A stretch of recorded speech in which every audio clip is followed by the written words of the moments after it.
Un habitante de Carcosa, uno de los mejores relatos de terror de Ambrose Bierce, 1842 a 1914. Publicado originalmente en la edición del 25 de diciembre de 1886 y posteriormente en la antología de 1893. Es la historia de un sueño lúcido o de una experiencia extracorporal. Allí, un hombre enfermo visita la antigua ciudad de Carcosa, donde observa las palabras del filósofo Halley acerca de la naturaleza de la muerte. El hombre no sabe cómo llegó hasta allí, solo recuerda que estaba enfermo, postrado, y teme que en ese estado lo haya conducido a una especie de sonambulismo, siendo un sueño lúcido o bien una experiencia extracorporal. El nombre Carcosa fue utilizado por Robert W. Chambers en El Rey de Amarillo de 1895 como sitio donde habría sido forjado el signo amarillo, y lo mismo ocurre con Howard Philip Lovecraft, quien tomó prestado el nombre de Carcosa y el de Ali, Hastur y Aldebarán para varios relatos de los mitos de Cthulhu. A continuación, un habitante de Carcosa. Existen distintas clases de muerte. En algunas, el cuerpo perdura, en otras se desvanece por completo con el espíritu. Esto sucede en general en la soledad. Tal es la voluntad de Dios, y no habiendo visto nadie ese final. Decimos que el hombre se ha perdido para siempre o que ha partido para un largo viaje, lo que es de hecho verdad. Pero en ocasiones este hecho se produce en presencia de muchos, cuyo testimonio es la prueba. En una clase de muerte, el espíritu muere también, y se ha comprobado que puede suceder que el cuerpo continúe vigoroso durante muchos años, y a veces, como se ha testificado de forma irrefutable, el espíritu muere al mismo tiempo que el cuerpo, pero, según algunos, resucita en el mismo lugar en que el cuerpo se corrompió.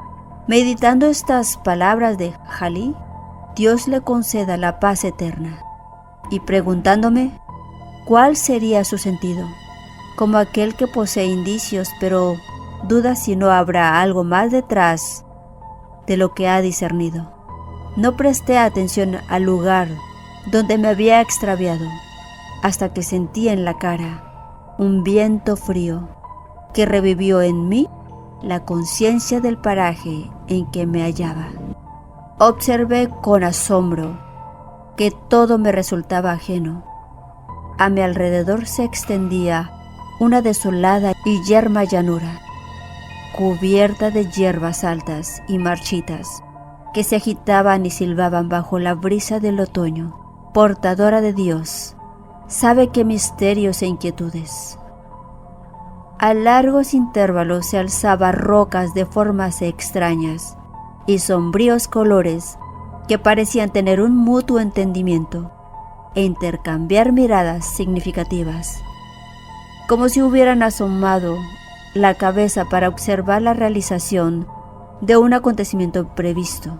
Aquí y allí, algunos árboles secos parecían ser los jefes de esta malévola conspiración de silenciosa expectativa.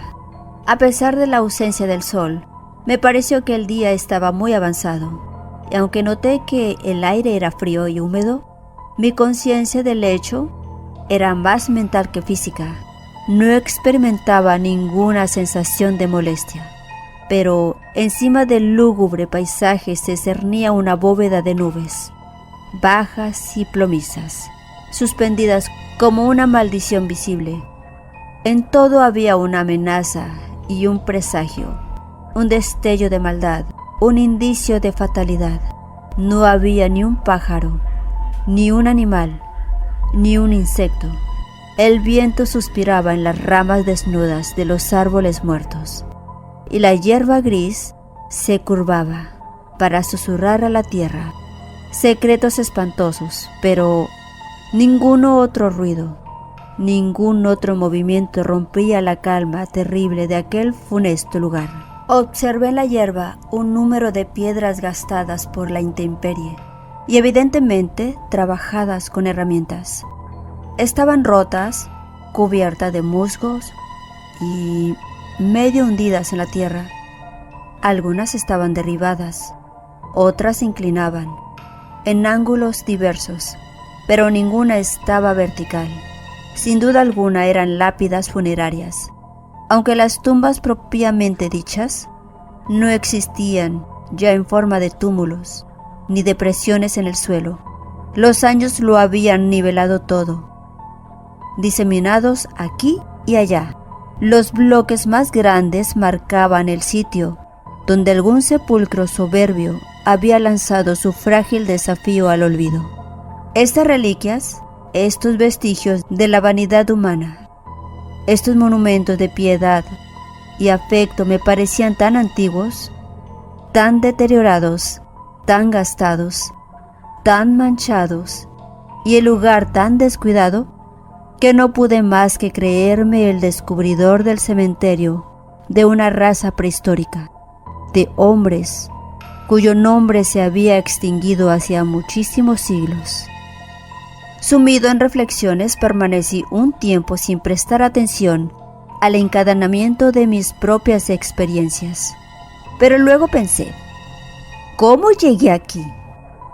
Un instante de reflexión pareció proporcionarme la respuesta y explicarme, aunque de forma inquietante, el extraordinario carácter con que mi imaginación había revertido todo cuanto veía y oía. Estaba enfermo. Recordaba ahora que un ataque de fiebre repentina me había postrado en cama, que mi familia me había contado cómo, en mis crisis de delirio, había pedido aire y libertad, y cómo me habían mantenido a la fuerza en la cama para impedir que huyase. Eludí vigilancia de mis cuidadores y vagué hasta aquí para ir ¿a dónde?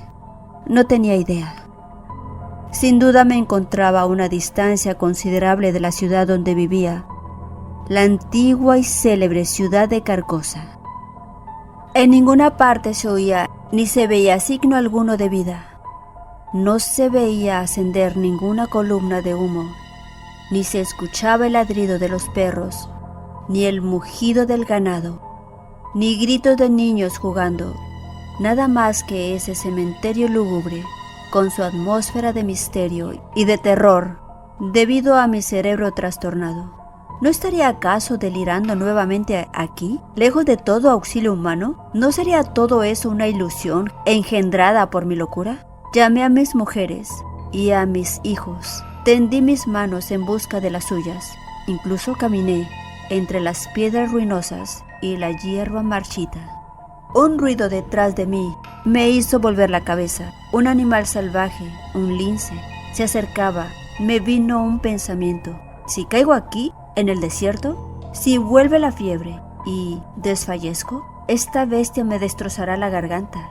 Salté hacia él, gritando.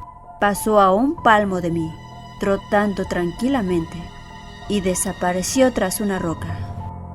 Un instante después, la cabeza de un hombre pareció brotar de la tierra un poco más lejos.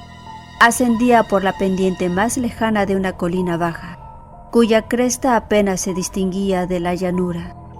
Pronto vi toda su silueta recortada sobre el fondo de nubes grises, medio vestido con pieles de animales. Tenía los cabellos en desorden y una larga y andrajosa barba. En una mano llevaba un arco y flechas, en la otra una antorcha llameante con un largo rastro de humo. Caminaba lentamente y con precaución, como si temiera caer en un sepulcro abierto, oculto por la alta hierba. Esta extraña aparición me sorprendió, pero no me causó alarma. Me dirigí hacia él para interceptarlo hasta que lo tuve de frente. Lo abordé con el familiar saludo. ¡Que Dios le guarde! No me prestó la menor atención, ni disminuyó su ritmo. Bueno, extranjero, proseguí. Estoy enfermo y perdido. Te ruego me indiques el camino a Carcosa. El hombre entonó un bárbaro canto en una lengua desconocida. Siguió caminando y desapareció. Sobre la rama de un árbol seco, un búho lanzó un siniestro aullido y otro le contestó a lo lejos. Al levantar los ojos y vi a través de una brusca fisura en las nubes a Aldebarán y las Híadas. Todo sugería la noche, el lince, el hombre portando la antorcha, el búho y, sin embargo, yo veía incluso las estrellas en ausencia de la oscuridad. Veía, pero evidentemente no podía ser visto ni escuchado. ¿Qué espantoso sortilegio dominaba mi existencia? Me senté al pie de un gran árbol para reflexionar seriamente sobre lo que más convendría hacer. Ya no tuve dudas de mi locura, pero aún guardaba cierto resquemor acerca de esta convicción. No tenía ya rastro alguno de fiebre. Experimentaba una sensación de alegría y de fuerza que me eran totalmente desconocidas. Una especie de exaltación física y mental. Todos mis sentidos estaban alerta.